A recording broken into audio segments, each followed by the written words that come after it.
Bismillah. Assalamualaikum warahmatullahi wabarakatuh. Alhamdulillahi hamdan katsiran tayyiban mubarakan fih kama yuhibbu rabbuna wa yarda. Allahumma salli wa sallim wa barik ala nabiyyina wa habibina Muhammadin wa ala alihi wa ashabihi wa man tabi'ahum bi ihsanin ila yaumiddin.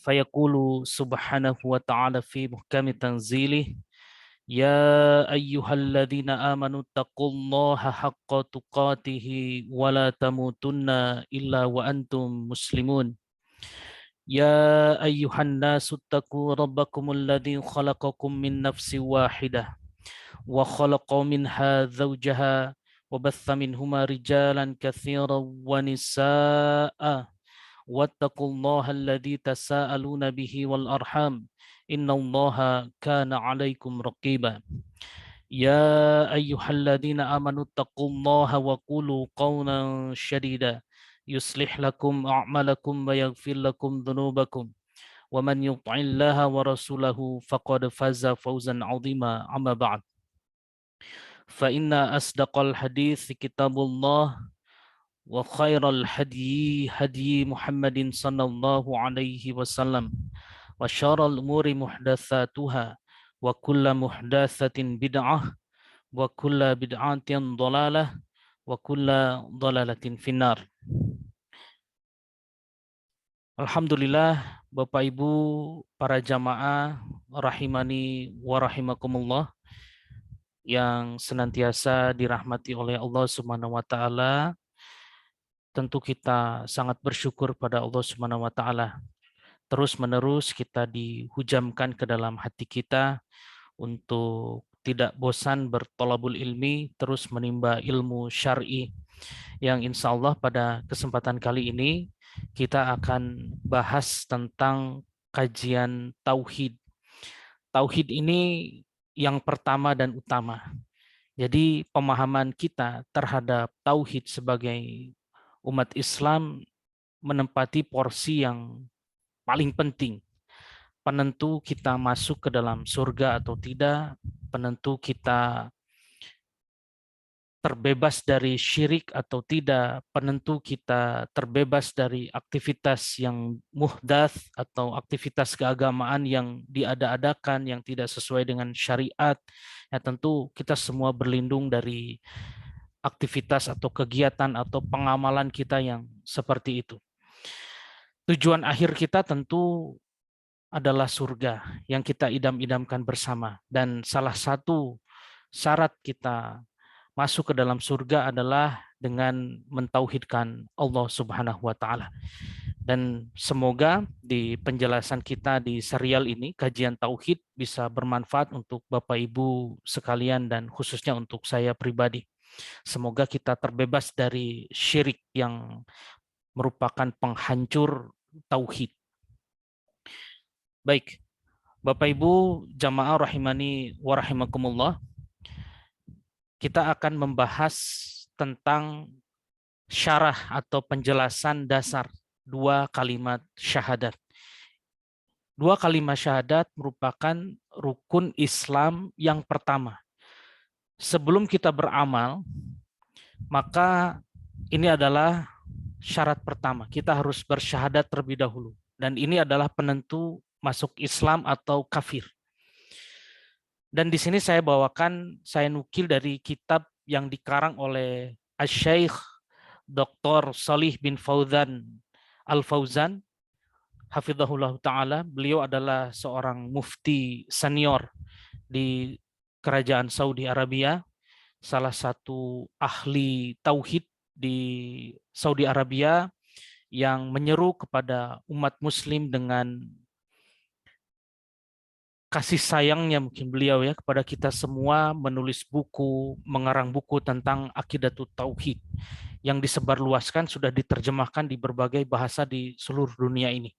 Dan semoga apa yang kita bahas ini mendapatkan manfaat yang optimal untuk kita semua. Jadi saya mohon izin untuk menukil kembali apa yang sudah beliau tulis. Jadi sebagian besar dalil-dalil yang disampaikan juga saya ambil dari kitab beliau tentang Aqidatut Tauhid. Nah, sebelum kita mulai, ada kitab beliau yang bisa dimiliki oleh Bapak Ibu, mungkin ya. Jadi jika kita tidak mempunyai kitab tauhid di rumah, bahaya besar. Jika kita tidak mengkaji tauhid kita dan keluarga, maka kita sedang dalam bahaya yang besar. Bapak Ibu mempelajari tahsin Al-Quran, memperbaiki bacaan-bacaan Al-Quran, sudah hafal semua. Makhrijul sifatul huruf sudah dikuasai. Ilmu tajwid, gharib sudah dikuasai. Semuanya sudah melekat sesuai dengan tagline majelis kita. Tahsin Al-Quran sesuai tuntunan. Tetapi ketika pemahaman tauhid kita salah, maka bahaya besar. Dan pemahaman ini tidak hanya milik para asatidz, tidak hanya milik para masyaikh, tidak hanya milik para ustadz, milik kita semua sebagai orang Islam. Nah, di sini harus mulai kita memaknai tauhid dengan baik dan benar, ya, seperti itu. Baik, kita akan mulai di bab 1 yang insya Allah saya akan bagi menjadi 5 pertemuan. Tentu kita akan lihat di sela-sela waktu luang kita, jika ada waktu luang dan jadwal luang, kita akan kaji 5 pertemuan ini. Semoga sebelum kajian Muharib sudah selesai kita bahas, ya. Mulai dari bab 1 saya berikan tajuk di sini sesuai dari kitab yang beliau susun, hafizahullah taala. Tauhid adalah inti dakwah para rasul. Rasulullah SAW mengawal tauhid para sahabat, para pengikutnya di Mekah 12-13 tahun yang lamanya. 12-13 tahun lamanya. Yang dibahas adalah tauhid. Jadi betul-betul merombak paradigma atau pemikiran ibadah para sahabat yang tadinya menyembah berhala dengan segala macam aktivitas jahiliyahnya, maka Rasulullah SAW dengan dakwah penuh kasih sayang mengajak mereka semua untuk mentauhidkan Allah. Dan Masya Allah, kita patut bersyukur nikmatnya tauhid ini hinggap di kita semua hingga di waktu ini. Jadi kita bisa yakin bahwa Allah adalah Rabb kita. Baik, kita akan mulai pertama dari pengertian tauhid. Nah, ini sangat penting, Bapak Ibu, di bab pertama ini mohon untuk lebih fokus dan sangat fokus. Ya, sangat fokus karena ini penentu kita. Berhasil atau tidaknya kita masuk surga nanti. Jadi mohon lebih fokus. Kita mulai dari pengertian tauhid. Yang materi ini sudah saya bagikan seperti biasa. Jadi mengapa saya selalu berusaha membagikan materi sebelum kita kaji supaya Bapak Ibu bisa mempersiapkan diri, baca-baca terlebih dahulu. Jadi tidak, kalau bahasa kitanya di Jawa Timur sini, tidak jiping, tidak ngaji kuping gitu ya. Seperti itu. Jadi ada materinya Bapak Ibu. Diikat dengan catatan dan inilah ilmu. Harus kita selalu ikat. Dan saya berusaha membantu Bapak Ibu semua untuk mengikat ilmu ini dengan catatan-catatan dengan materi-materi yang seperti ini. Supaya tidak lepas apa yang kita bahas. Baik, kita mulai. Konsentrasi, ini penentu kita masuk surga atau tidak. Tauhid tentu berasal dari bahasa Arab. Merupakan bentuk masdar atau dasar dari fi'il. Wahada yuwahidu. Wahada fi'il madhi yuwahidu fi'il mudhari. Yang artinya menjadikan sesuatu satu saja. Satu, tidak dua, tidak tiga, dan selanjutnya. Hanya satu. Allah tidak suka diduakan. Jadi Allah hanya satu. Baik, ini kalimat dasarnya. Mari kita lihat secara istilah syar'i. Makna tauhid adalah menjadikan Allah Jalla Jalalu sebagai satu-satunya sesembahan yang benar dengan segala kekhususannya, keistimewaannya, dengan segala kesatuannya, wahid, ahad. Ya, seperti itu.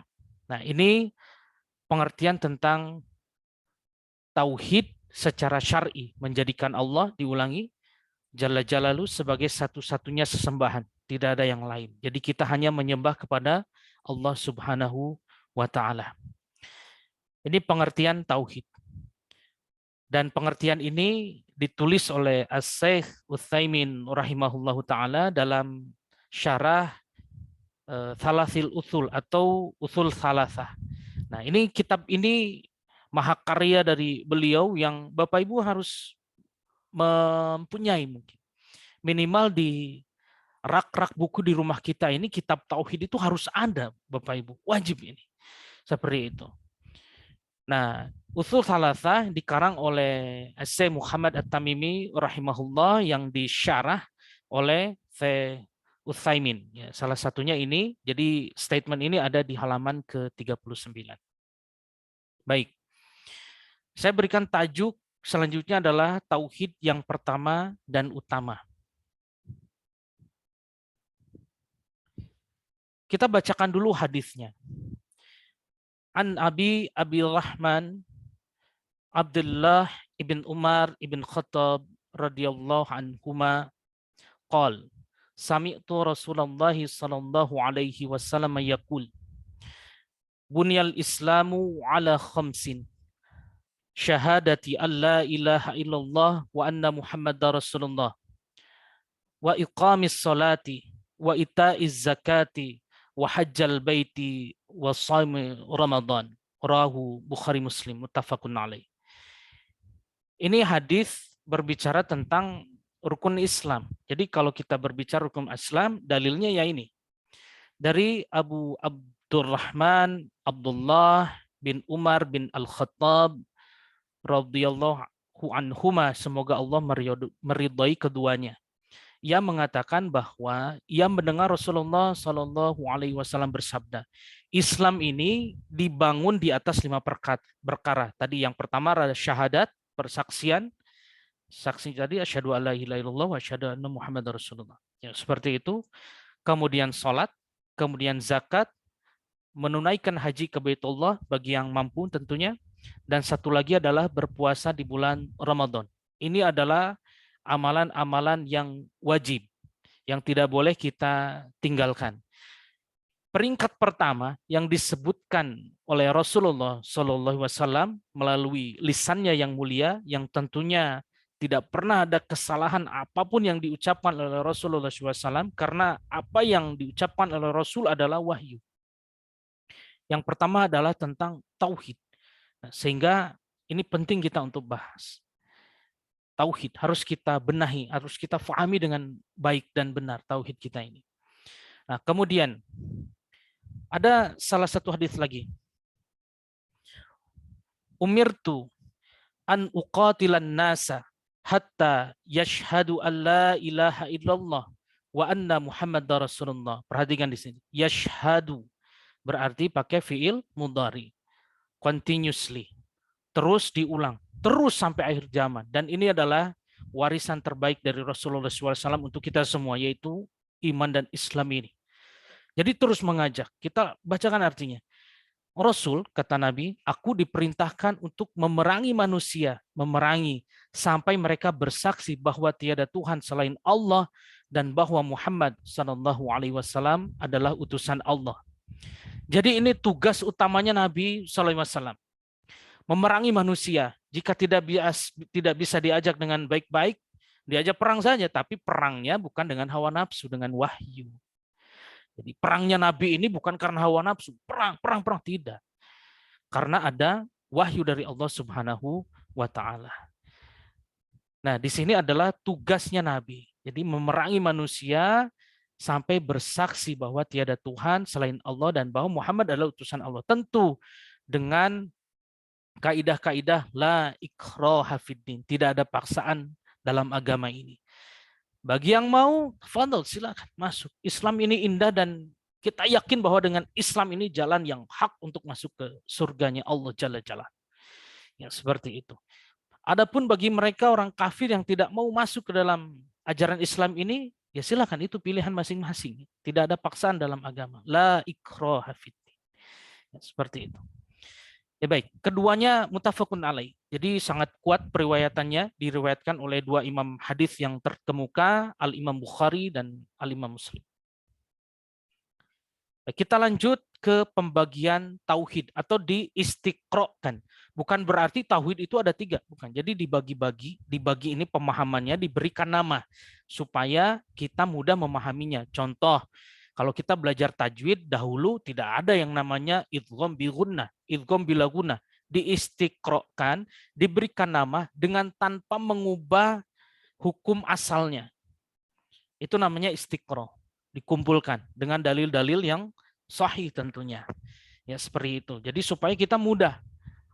Nah, bayangkan kalau di tajwid ini tidak ada namanya, tidak ada izhar halqi, tidak ada izhar syafawi, tidak ada ikhfa hakiki, mungkin kita bingung cara bacanya. Nah, ini di istiqro namanya. Seperti itu. Ada metode dalam kaidah untuk mengumpulkan, menamai gitu kan, menamai untuk memudahkan kita memahami sesuatu tentu dengan tidak mengubah kaidah dasarnya. Jadi diberikan nama. Nah, ini pembagian tauhid dengan metode istiqro.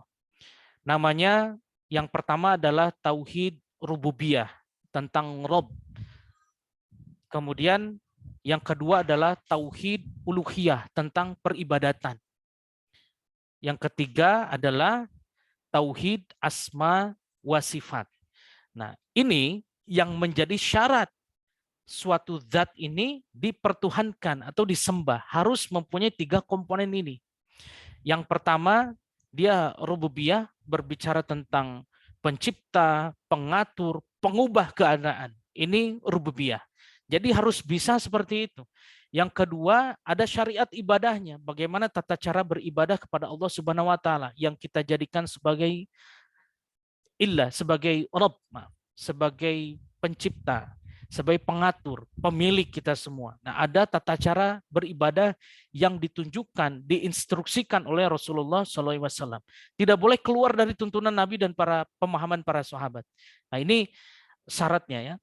Nah, kemudian yang ketiga, tauhid asma wa sifat.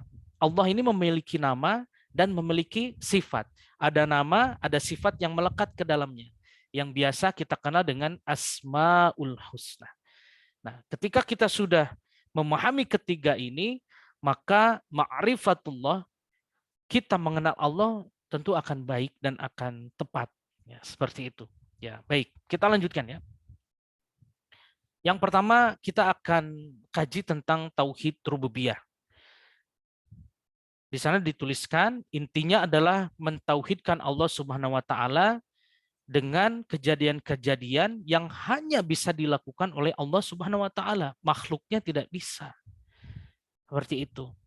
Nah, syaratnya di sini dalam Islam, di sini dijelaskan oleh para ulama, syarat zat ketika masuk ke dalam pembahasan rububiyah, maka harus ada 3 syarat. Yang pertama sebagai Rob, pemilik. Rob itu artinya pemilik. Pemilik jagat raya, pemilik kita semua di sini. Itu Rob, satu. Yang kedua, Allah Subhanahu wa taala lah yang menciptakan seluruh yang ada di muka bumi ini. Dan tentu karena Allah Subhanahu wa taala adalah pemilik, pencipta, maka yang mengatur juga Allah. Semua makhluknya. Nah, ini tercantum kalimat ini di dalam Al-Jadid Syarah Kitab Tauhid halaman ke-17. Jadi kalau berbicara tauhid, saya tidak berani membubuhkan kalimat yang berasal dari saya sendiri.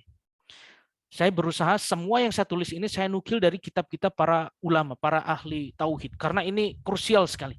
Jadi saya tidak berani. Kalau kita mengkaji tajwid yang lalu, beberapa saya masih berani untuk menyampaikan. Tetapi ketika berbicara masalah tauhid, semuanya saya nukil dari kitab-kitab tauhid yang sudah dikarang oleh para ahli tauhid, oleh para ulama.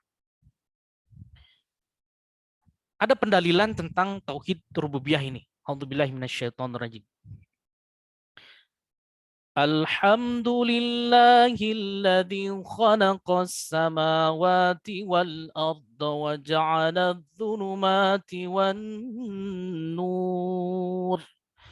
Tsummal ladzina kafaru bi rabbihim ya'dilun. Kita simak artinya. Segala puji bagi Allah yang telah menciptakan langit dan bumi dan menjadikan gelap dan terang. Namun demikian, orang-orang kafir masih mempersekutukan Tuhan mereka dengan sesuatu, dengan sesembahan yang lain. Nah, Allah tidak suka ini.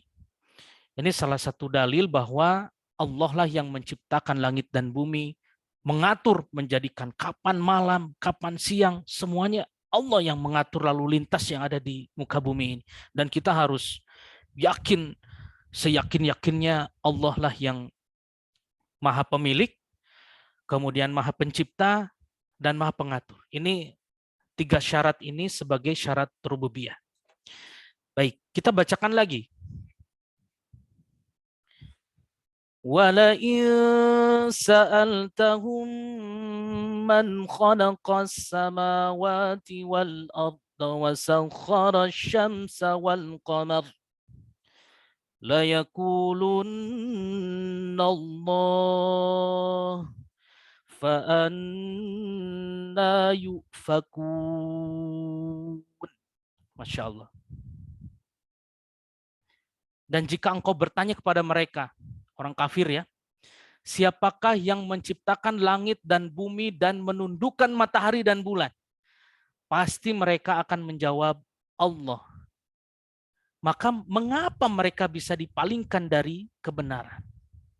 Ini masalah hidayah, ada bab tersendiri. Innaka la tahdi man ahbabta, walakinallaha yahdi man yasha wa huwa a'lamu bil muhtadin. Di dalam surah Al-Qasas, Allah berfirman demikian. Jadi masalah hidayah ini adalah prerogatif Allah, dan Rasulullah SAW pun tidak bisa memberikan hidayah kepada kita, hidayah taufik maksudnya. Hidayah itu adalah petunjuk kebenaran. Nah, kita tentu patut bersyukur nikmatnya syahadat ini, pengakuan kita terhadap Allah ini hinggap di hati kita dan terkunci rapat-rapat, kita kawal hingga ajal menjemput kita semua. Dan semoga Allah berikan rezeki pada kita semua ketika kita menghembuskan nafas terakhir, Allah karuniakan supaya kita bisa menyebut La ilaha illallah. Insya Allah kita masuk surga, Bapak. Baik, tauhid rububiyah selesai kita bahas. Kemudian tauhid uluhiyah. Nah, tauhid ini yang menjadi inti dakwah para rasul. Nah, para nabi dan rasul, apa bedanya nabi dan rasul? Kalau nabi itu tidak ada syariat baru, jadi melanjutkan saja. Kalau rasul itu ada syariat baru yang harus disampaikan pada umat. Nah, itu bedanya antara nabi dan rasul. Nah, Rasulullah SAW, Nabi Muhammad SAW, nabi dan rasul. Tauhid uluhiyah adalah mentauhidkan Allah dengan segala bentuk peribadahan, baik yang zahir maupun yang batin. Ada yang gerakan, yang tampak fisiknya, walaupun yang berupa doa, pelafalan-pelafalan yang sudah disyariatkan oleh Rasulullah SAW, dicontohkan oleh Nabi SAW. Jadi ini saya ambil menukil dari Al-Jadid, Syarah Kitab Tauhid, halaman ke-17. Ini tentang uluhiyah, berarti tentang peribadahan. Dan inilah inti dakwah dari para Rasul. Nah, kita bacakan apa makna ibadah itu. Ini sudah dibahasnya oleh guru kita Ustadz Muhammad Nur Yasin LC Hafizahullah Ta'ala di pertemuan pertama tentang ibadah. Adalah penghambaan diri kepada Allah Subhanahu wa Ta'ala dengan mentaati segala perintahnya dan menjauhi segala larangannya, sebagaimana telah disampaikan oleh Rasulullah Shallallahu Alaihi Wasallam. Ibadah adalah segala perkataan dan perbuatan, baik lahir maupun batin, yang dicintai dan diridhoi Allah Subhanahu wa Ta'ala. Suatu amal diterima oleh Allah Subhanahu wa Ta'ala sebagai suatu ibadah jika innamal a'malu binniyat. Hadis nomor 1 di Al-Arba'in An-Nawawiyah. Jika diniatkan dengan ikhlas, semata-mata karena Allah Subhanahu wa Ta'ala dan mengikuti tuntunan Rasulullah Sallallahu Alaihi Wasallam. Satu lagi saya tambahkan, dengan pemahaman para sahabat Nabi. Karena sahabatlah yang paling tahu kapan wahyu itu diturunkan, kapan diinstruksikan oleh Nabi, melihat langsung bagaimana cara Nabi beribadah. Jadi jangan dibuat-buat ibadah itu. Kalau tidak ada contoh dari Nabi dan tidak ada asar dari sahabat, maka jangan dilakukan. Nah, ini intinya dari tauhid ini. Nah, kemudian ini pendalilannya seperti ini, tauhid uluhiyah. Sering kita bacakan ini, iyyaka na'budu wa iyyaka nasta'in. Minimal 17 kali sehari semalam kita baca ini.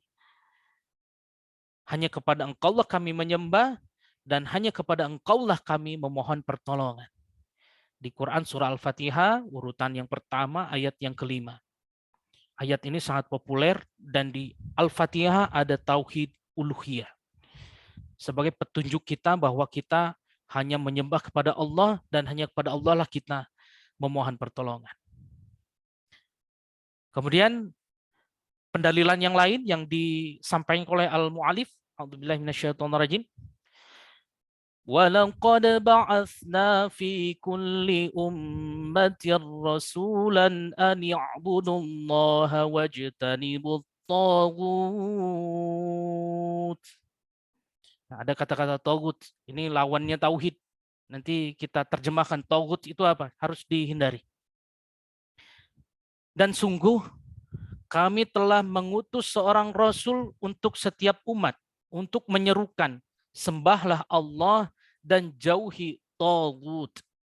Quran surah An-Nahl, urutan ke-16, ayat ke-36. Kita simak, apa arti dari tagut? Lawan dari tauhid. Tagut adalah setiap yang diagungkan selain Allah dengan disembah, ditaati, dipatuhi, baik itu berupa batu, manusia, ataupun syaitan.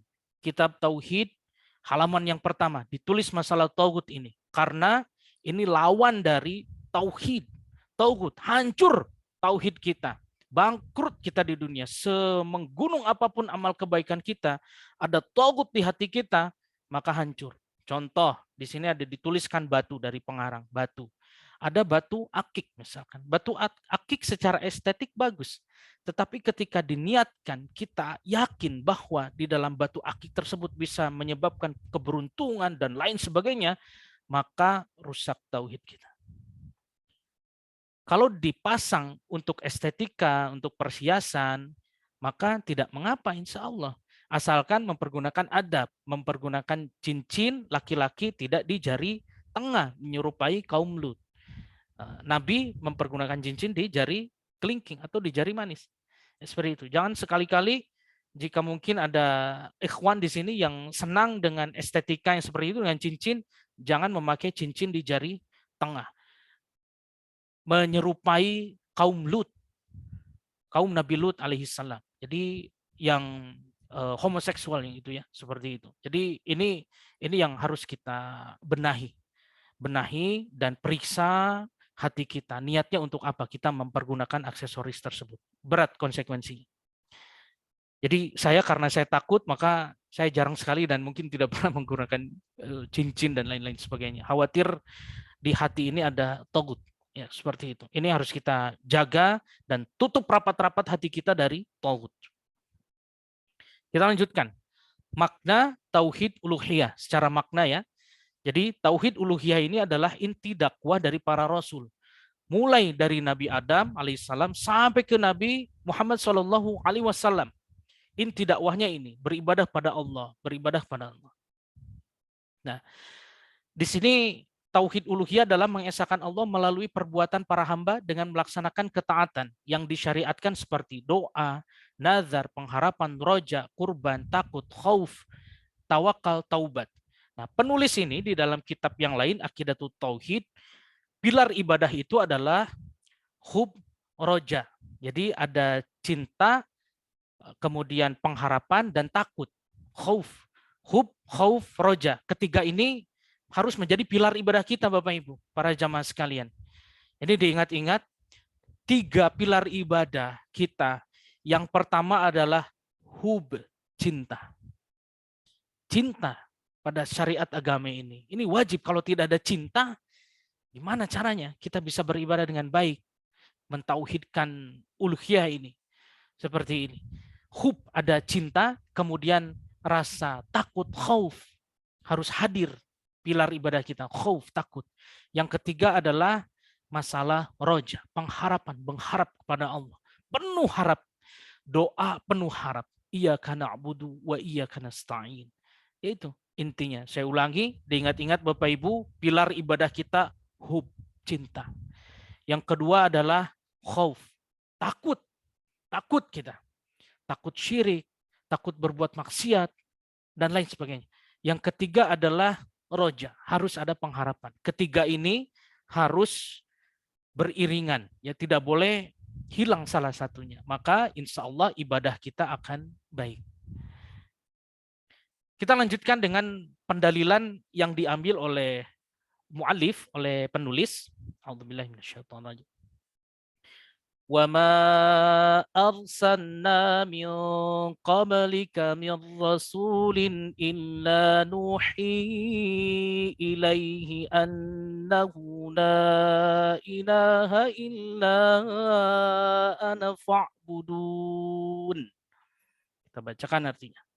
Dan kami tidak mengutus seorang rasul pun sebelum engkau Muhammad SAW, melainkan kami wahyukan kepadanya bahwa tidak ada Tuhan yang berhak disembah selain aku, kata Allah. Maka sembahlah aku. Quran surah Al-Anbiya urutan ke-21 ayatnya ke-25. Nah, maka ini jelas di Quran ini disebutkan sembahlah aku. Di kitab-kitab yang lain yang notabene contoh misalkan Nabi Isa alaihissalam, di kita di Islam beliau adalah manusia mulia. Beliau adalah nabi dan rasul alaihi salatu wassalam. Tetapi di umat Nasrani dijadikan, diyakini sebagai Tuhan. Padahal tidak pernah ada statement di dalam kitab berdasarkan keterangan para ulama di sana menyebutkan sembahlah aku, sembahlah Nabi Isa. Di sini ghulu, babnya ghulu. Insya Allah kita akan bahas bahaya juga tentang ghulu atau berlebih-lebihan seperti itu ya. Jadi sebabnya itu ada ghulu dan ada di bab yang selanjutnya insya Allah akan kita kupas seperti itu. Apa sebabnya? Ya karena ghulu, berlebih-lebihan. Nah, maka jelas di sini tauhid uluhiyah adalah dakwah para rasul karena uluhiyah adalah sifat Allah yang ditunjukkan oleh namanya Allah, yang artinya dzul uluhiyah, artinya yang memiliki uluhiyah atau yang disembah. Nah, ini yang ditulis oleh beliau mu'alif Syekh Dr. Shalih Al-Fauzan hafizahullah ta'ala. Baik, ini salah satu bukti ya. Bukti yang diucapkan oleh Nabi Nuh, Nabi Soleh, Nabi Shu'aib alaihissalam di dalam Quran surah Al-A'raf urutan ke-7 di 4 ayat dengan berbagai riwayat Nabi ini. Jadi Nabi Nuh, Nabi Soleh, Nabi Shu'aib alaihissalam berucap, ya qaumi a'budullaha ma lakum min ilahin ghairuh. Wahai kaumku, sembahlah Allah, menyeru. Tidak ada Tuhan atau sesembahan bagimu selain Dia, selain Allah. Diserukan oleh para nabi. Jadi ini yang menjadi inti dakwah para nabi. Sembahlah Allah dengan tata cara yang syar'iyah, yang syar'i. Seperti itu. Cara beribadah kita. Tidak boleh melenceng dari ketentuan. Kemudian diucapkan Nabi Ibrahim. Wa Ibrahim idz qala liqaumihi a'budullaha wattaquh. Ini kata Nabi Ibrahim alaihissalam. Di dalam Quran surah Al-Ankabut urutan ke-29 ayat yang ke-16. Dan ingatlah Ibrahim alaihissalam ketika dia berkata kepada kaumnya, sembahlah Allah dan bertawakallah kepada Allah. Sembahlah Allah, bertawakal kepada Allah. Nah, ini bukti bahwa tauhid uluhiyah inti dakwah para rasul. Ya, tentu diucapkan pula oleh Nabi kita, Nabi Muhammad SAW, yang keluar dari lisan yang mulia. Allah mewahyukan pada Nabi Muhammad SAW, Qul inni umirtu an a'budallaha mukhlishan lahuddin. Katakanlah Muhammad SAW, sesungguhnya aku diperintahkan agar menyembah Allah dengan penuh ketaatan kepadanya dalam menjalankan agama. Quran surah Az-Zumar urutan ke-39 ayat yang ke-11. Nah, jadi di sini menjadi bukti yang kuat dengan pendalilan-pendalilan yang dibawakan oleh al-mu'alif, oleh pengarang kitab ini, sangat kuat sekali. Ini salah satu beberapa contoh yang saya nukil dari kitab beliau. Ini membuktikan bahwa seluruh rasul tugasnya adalah menyeru tauhid uluhiyah intinya, untuk menyembah Allah dengan benar sesuai dengan syariat yang sudah diinstruksikan, dicontohkan, ya seperti itu.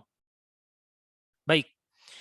Satu lagi, kita akan membahas tentang tauhid asma wa sifat. Tauhid asma wa sifat, asma itu nama, wa dan sifat ya sifat, adalah mentauhidkan Allah Subhanahu wa taala dengan penetapan nama dan sifat Allah Subhanahu wa taala. Syaratnya menamai Allah, mensifati Allah harus sesuai dengan yang Allah tetapkan bagi dirinya di dalam Al-Qur'an dan Al-Hadits yang dijelaskan oleh Rasulullah SAW. Pertanyaannya, yang paling tahu tentang Allah siapa? Ya Allah sendiri. Seperti itu. Pertanyaan pertama. Pertanyaan pertama, yang paling tahu tentang Allah itu siapa? Ya Allah sendiri. Itu jawabannya. Pertama, diikat secara kuat ya di dalam hati kita pemahaman ini. Kedua, yang paling tahu tentang Allah setelah Allah siapa? Ya Rasulullah Shallallahu Alaihi Wasallam. Nah, jadi apa yang disampaikan oleh Allah dan Rasulnya Shallallahu Alaihi Wasallam, nah inilah yang menjadi dasar kita untuk tauhid asma wa sifat. Nah, ketika tidak ada di dalam itu, di dalam Al-Quran dan di dalam Al-Hadits, maka kita tidak boleh untuk menamai Allah sesuka kita. Ya, seperti itu ya. Nah, ini kaidah tauhid asma wa sifat. Ya. Jadi seperti Ar-Razzaq, itu ada. Kemudian Ar-Rahman, Ar-Rahim, itu nama dan sifat Allah ya. Seperti itu. Itu ada di dalam Al-Quran. Sehingga boleh kita menamai Allah dengan demikian. Ini pendalilan yang dibawakan oleh beliau. Walillahil asma'ul husna fad'uhu biha. Hanya milik Allah nama-nama yang husna, yang baik. Maka memohonlah kepadanya dengan menyebut nama-namanya. Quran Surah Al-A'raf, urutan ke-7, ayatnya 180. Nah, jadi boleh kita bertawasul dengan asma'ul husna, dengan nama-nama Allah yang indah. Bahkan diperintahkan oleh Allah, memohonlah kepadanya dengan menyebut nama-namanya di dalam ayatnya yang mulia, ayatnya yang agung. Yang seperti ini. Nah, boleh ketika kita akan meminta rezeki, misalkan, Ya Razzaq, berikanlah kami rezeki. Boleh bertawasul dengan seperti itu, karena disampaikan oleh Allah. Allahu ya Syifa, mohon sembuhkanlah kami. Ya seperti itu. Boleh menyertakan bertawasul namanya. Bertawasul nanti ada bab tawasulnya, di bab selanjutnya akan lebih jelas untuk Bapak Ibu. Nah, ini diperkenankan. Bertawasul dengan Asmaul Husna. Nah, saya menukil dari kitab yang lain ya, saya tambahkan ini supaya luas wawasan kita. Kaidah Tauhid Asma wa Sifat. Saya nukil dari kitab Aqidah Wasithiyah. Salah satu karya yang masyhur dari Syekh Ibnu Taimiyah rahimahullahu taala. Salah satu kalimatnya adalah dan merupakan iman kepada Allah Subhanahu wa taala, yaitu iman kepada sifat-sifatnya sebagaimana yang terdapat dalam kitabnya melalui lisan Rasulnya Muhammad SAW tanpa, perhatikan, tahrif, 1, ta'til, 2, tanpa ditakyif, 3, yang keempat adalah tanpa ditamsil, 4, ini kaidah. Jadi menamai Allah Rasul tidak boleh ditahrif, ta'til, takyif, tamsil, nggak boleh. Dan mengimani bahwa Allah Subhanahu wa taala tidak serupa dengan sesuatu apapun. Dia Maha mendengar dan Maha melihat. Nah, kita masuk ke pengertian ini. Yang 4 ini tadi. Tahrif itu apa? Mengubah lafaz atau makna asma dan sifat Allah Subhanahu wa taala. Tidak boleh. Karena kaidahnya harus sesuai dengan redaksi yang Allah tetapkan di dalam Al-Quran dan Sunnah. Itu 1, tahrif. Nggak boleh diubah-ubah semaunya kita. Tidak boleh. Yang kedua, ta'til. Menghilangkan atau meniadakan sifat Allah Jalla Jalaluh. Tidak diperkenankan. Menghilangkan, meniadakan sifat, ini tidak boleh. Takyif, menerangkan bentuk keadaan sifat Allah Subhanahu wa taala. Menerangkan bentuk Allah begini dengan hawa nafsu. Tidak, sesuai dengan yang ditetapkan Allah kabarkan di dalam Al-Quran dan Sunnah. Kembali ke situ, selalu. Al-Quran, Sunnah. Quran, Sunnah. Qala Allah, qala Rasul. Qala Allah, qala Rasul. Terus harus seperti itu. Apa kata Allah, apa kata Nabi. Udah gitu aja. Sallallahu alaihi wasallam. Kemudian tamthil. Atau padanan katanya tashbih. Atau menyerupai. Atau menyerupakan. Begitu ya. menyerupakan sifat Allah dengan makhluknya. Ini tidak boleh dilakukan. Menyerupakan Allah dengan makhluknya. Nah, jadi kaidahnya tidak boleh tahrif, tidak boleh ta'til, tidak boleh takyif, tidak boleh tamtsil yang dikemukakan oleh Syekh Ibnu Taimiyah rahimahullah taala dalam kitabnya yang masyhur Aqidah Wasithiyah. Kitab itu tebal, cukup tebal Bapak Ibu, dengan syarahnya silakan dimiliki dengan berbagai penerbit, sudah ada di terjemahan bahasa Indonesia ya, Aqidah Wasithiyah. Jadi syarah Aqidah Wasithiyah disyarah oleh Syekh Utsaimin dan yang lainnya. Banyak sekali. Kemudian ini saya mohon maaf, dengan segala hormat, dengan segala kerendahan hati, saya harus sampaikan golongan yang batil tentang tauhid asma wa sifat ini yang dikemukakan oleh Syekh Shalih bin Fauzan ini ya, hafizahullah taala. Nomor 1,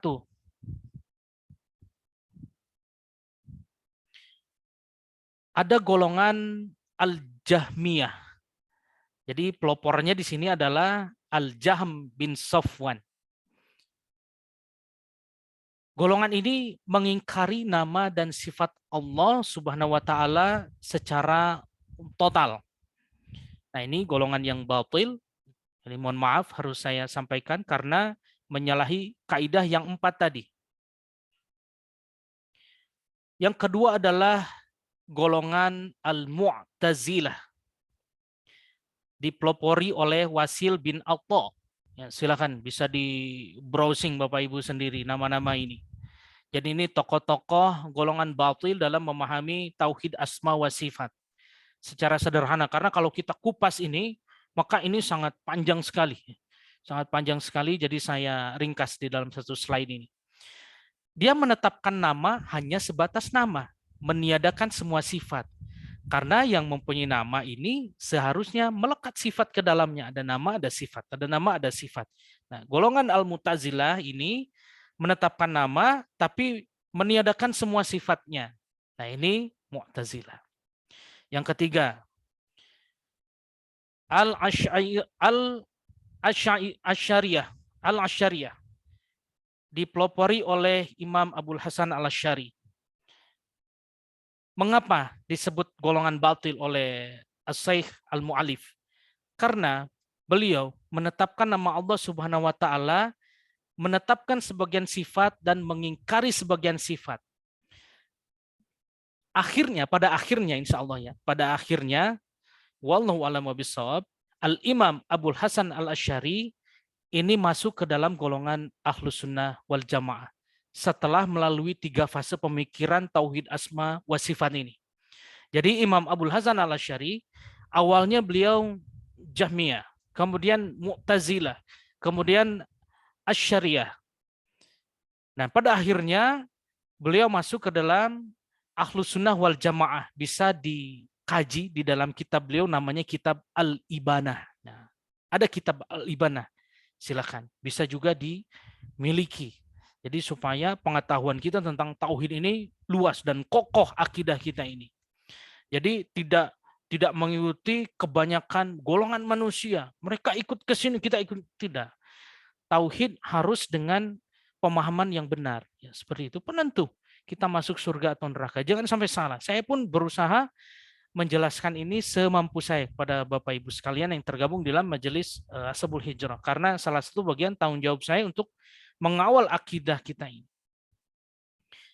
Baik, ini pendapat beliau, bantahan-bantahan dari beliau kepada 3 golongan di atas. Saya bacakan ya. Mereka menyalahi Ahlus Sunnah wal Jamaah dalam hal sifat-sifat Allah Subhanahu wa taala. Mereka menafikan sifat-sifat Allah Subhanahu wa taala atau menafikan banyak sekali dari sifat-sifat itu, atau mentakwilkan nas-nas yang menetapkannya dengan takwil yang batil.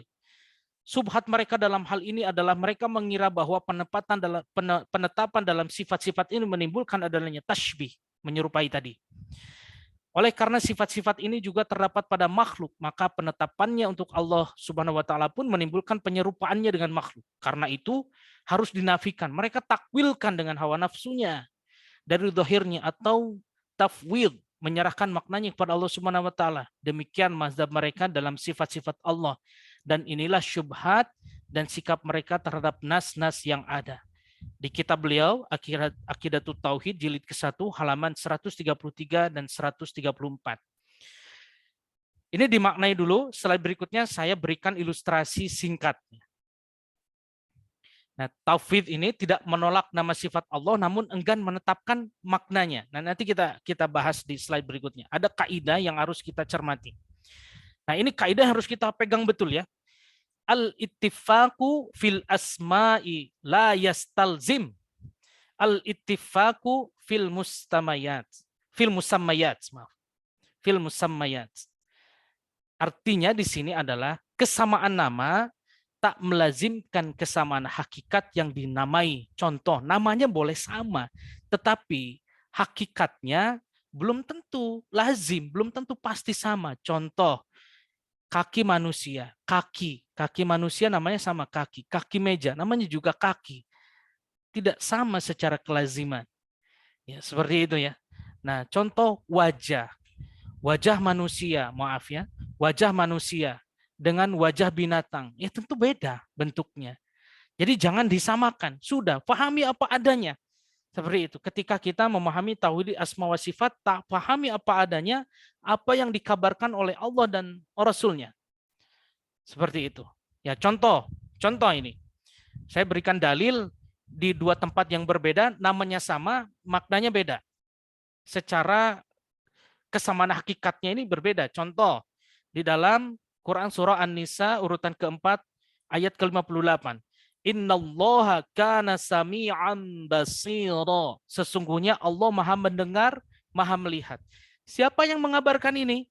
Allah sendiri yang mengabarkan bahwa Allah itu mendengar, Allah itu melihat. Nah, di sini jangan ditakwil-takwil. Allah ini mendengar, bagaimana ya telinganya? Amantu billah, sudah. Kita iman kepada Allah bahwa Allah itu mendengar dan melihat. Tidak sama caranya Allah mendengar dengan caranya kita mendengar manusia. Karena kita ini makhluknya Allah Subhanahu wa taala. Nah, ini yang harus difahami. Pahami. Allah mendengar. Yakin bahwa Allah mendengar. Allah melihat. Allah melihat, yakin. Ya, serahkan pada Allah sesuai dengan ini. Sesuai dengan yang Allah tetapkan di dalam nas yang ada di dalam Al-Quran ini. Yang Allah pilihkan kata sami'an basiron. Nah, kemudian, di sini faja'alnahu sami'an basiron. Karena itu kami jadikan dia mendengar dan melihat. Nah, ini untuk manusia.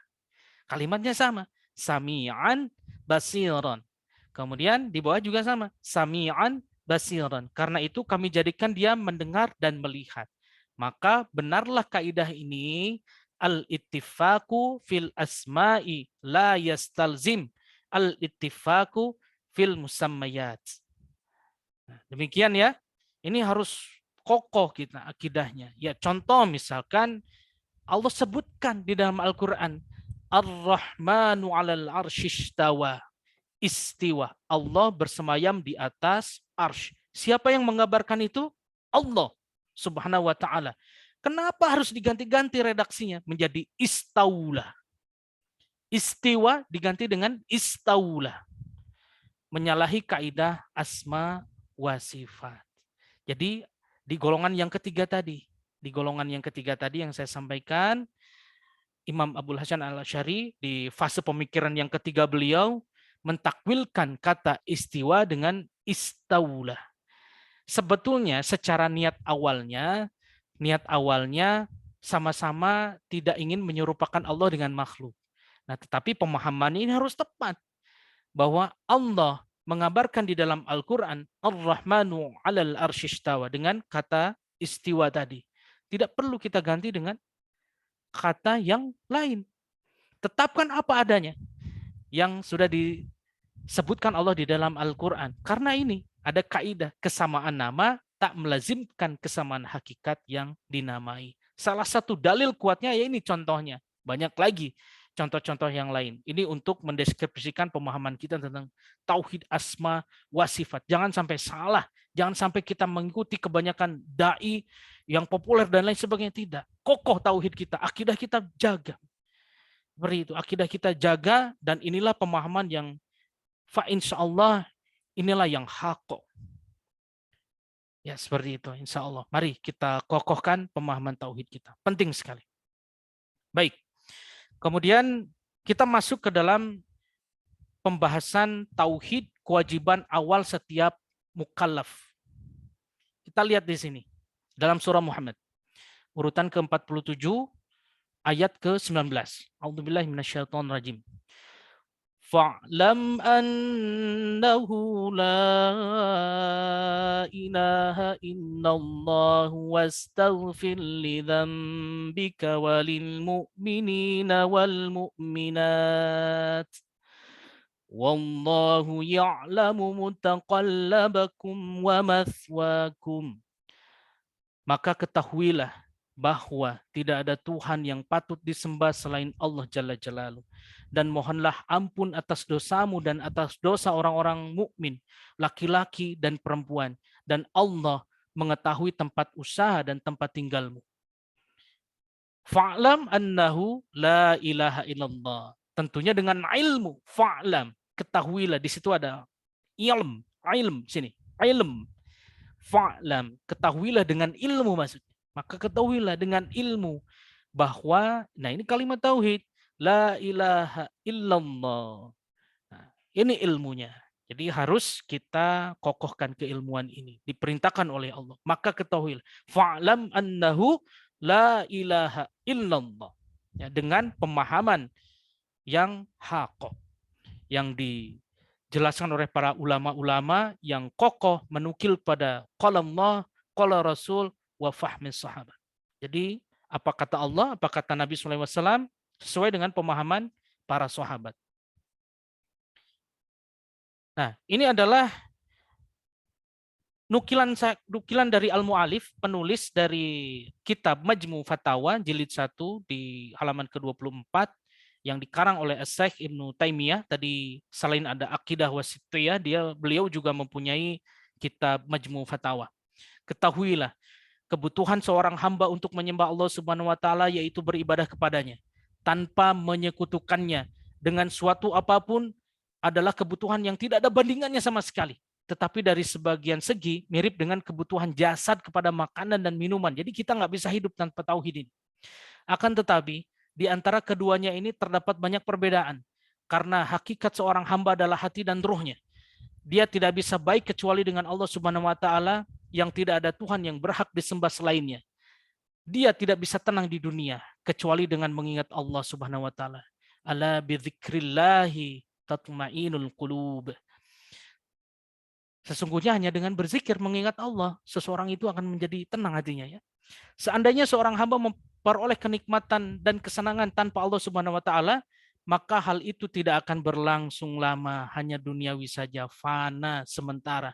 Bahkan akan berpindah-pindah dari suatu macam ke macam yang lainnya. Dan bisa jadi hilang, dicabut sama Allah. Kuasa Allah untuk hak tauhid rububiyahnya Allah. Ya.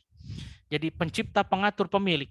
Adapun Tuhannya, maka dia dibutuhkan setiap saat dan setiap waktu. Dimanapun dia berada, maka dia selalu bersamanya. Ya, Masya Allah, ini kalimat yang indah yang dirangkai oleh ulama Syekh Ibnu Taimiyah dalam Majmu' Fatawa. Dan Masya Allah, tabarakallah. Ini lebih konsentrasi lagi Bapak Ibu. Tauhid musnah, hilang, hancur karena syirik, taghut. Kita lihat di sini. Dalam surah An-Nisa, urutan yang keempat, ayat ke-48. A'udzubillahi minasyaitonirrajim. Innallaha la yaghfiru an yushraka bihi wa yaghfiru ma duna dzalika liman yasha. Wa man yusyrik billahi faqad iftara itsman 'azima. Sesungguhnya Allah tidak akan mengampuni dosa syirik. Dan dia mengampuni dosa selain syirik bagi yang dia kehendaki. Tentu dengan sifat Rahman, Rahim. Barang siapa mempersekutukan Allah berbuat syirik, maka dia telah berbuat dosa yang besar. Ini, Allah la yaghfiru ayyushrika bihi. Allah tidak mengampuni dosa syirik. Dan dia mengampuni dosa-dosa lainnya selain syirik. Ya tentunya kita juga tidak boleh berbuat dosa yang selain syirik. Ya. Itu akan memberatkan timbangan keburukan. Gitu. Jadi mengurangi timbangan kebaikan kita. Tentu tidak. Dan yang paling fatal di sini adalah dosa syirik. Jika Bapak Ibu mengkaji kitab Al-Kabair yang dikarang oleh Al-Imam Az-Zahabi rahimahullah ta'ala, jadi kitab Al-Kabair ini penting juga dibahas nanti. Mudah-mudahan kita bisa membahas. Jadi dosa-dosa yang membinasakan. Judulnya seperti itu. Urutan pertama yang ditulis oleh beliau, Al-Mu'alif Al-Imam Az-Zahabi dengan kitabnya yang masyhur Al-Kabair, dosa-dosa yang membinasakan, dosa-dosa besar. Dosa besar pertama adalah syirik. Dosa pertama yang beliau tulis di bab pertama adalah dosa syirik. Karena Allah sama sekali tidak ampuni itu. Jangan pernah main-main dengan syirik. Jadi harus kita kawal betul. Hindari praktek-praktek perdukunan. Kemudian kita berharap kepada benda. Kemudian berharap kepada batu. Seperti itu. Ini sama sekali tidak punya kuasa. Tidak punya kuasa terhadap rububiyah. Jadi barang-barang yang seperti itu. Dia bukan pencipta, dia bukan pengatur, dan dia tidak bisa mengubah tauhid itu ya. Nah, maka harus fokus. Jadi kita kokoh tauhid kita hanya kepada Allah Subhanahu wa taala. Pendalilan berikutnya yang dibawakan oleh Al-Mu'alif. Walau asyraku lahabitu anhum ma kanu ya'malun. Di dalam Quran surah Al-An'am ayat ke-6, urutan ke-6 ayat ke-88. Sekiranya mereka mempersekutukan Allah, pasti lenyaplah amalan yang telah mereka kerjakan. Subhanallah. Jadi capek-capek kita beribadah, belajar Al-Quran, tapi ada syirik. Allah kabarkan, lenyaplah amalan yang telah mereka kerjakan karena syirik. Karena Allah tidak suka diduakan. Allah tidak suka dipersekutukan. Satu lagi, pendalilan tentang hapus amalan kita kalau kita berbuat syirik. Di dalam Quran surah Az-Zumar, urutan ke-39 ayat ke-65. Di dalam pertengahan ayatnya, Allah Subhanahu wa taala berfirman, "La in asyrakta la yahbatanna 'amaluka wa la takunanna minal khasirin." Sungguh, jika engkau mempersekutukan Allah berbuat syirik, niscaya akan hapuslah amalmu dan tentu engkau termasuk orang yang rugi. Al-khasirina. Ya, seperti itu. Ini yang dikabarkan. Niscaya akan hapus seluruh amalmu dan tentulah engkau termasuk orang yang rugi. Maka dengan kabar ini seharusnya ya mudah-mudahan Allah berikan hidayah taufik kepada kita, hati kita semakin kokoh, akidah kita semakin kokoh hanya kepada Allah Subhanahu wa taala dengan pemahaman yang benar berdasarkan Al-Qur'an, As-Sunnah, pemahaman para sahabat. Kadang ada yang bertanya, "Ustaz, mengapa harus pemahaman para sahabat?" Ingat Nabi SAW bersabda, "Khairun nasi qarni, tsummal ladzina yalunahum, tsummal ladzina yalunahum." Sebaik-baik generasi adalah di generasiku. Siapa itu? Sahabat. Disebutkan oleh Nabi. Bahkan 10 sahabat Nabi sebutkan dijamin masuk surga. Mulai dari Abu Bakar sampai yang Tolha bin Ubaidillah dan lain sebagainya yang sudah kita bahas. Nanti harus dikaji tersendiri ya.